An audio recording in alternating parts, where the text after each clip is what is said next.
Good morning. It's January 8th, 2021. I'm Pete Andresen. I wrote the novel, The Pyre. And here's my question to you this morning. I'm walking to work as an investment advisor with my 50-pound pack.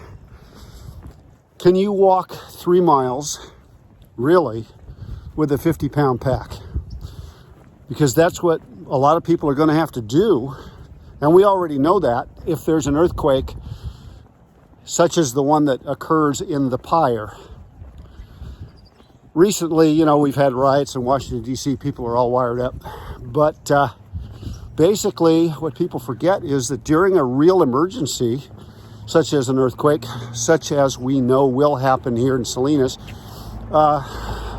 we really have to save ourselves. We have to save ourselves in COVID epidemics by isolating and wearing masks, and we have to save ourselves in floods and tsunamis. And a lot of American citizens expect to be rescued by an all-powerful government, but the all-powerful government never existed and can't exist because we don't have the funds for it. So the question is, can you walk 3 miles with a 50-pound pack, and can you gradually work up to doing that? I do this 3 times a week as a training exercise. Now I'm walking right past the neighborhood where Wallace, one of the characters, confronts the consequences of that big earthquake in the Pyre. You can find out more by buying this novel at Downtown Book and Sound in Salinas. I'll post the link below.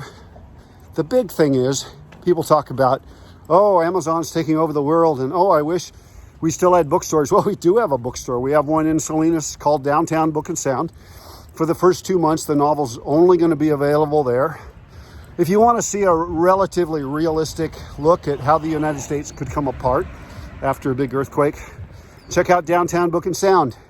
Try my novel, The Pyre, and get that backpack out and let's get walking. Thanks. Have a wonderful day. Happy New Year.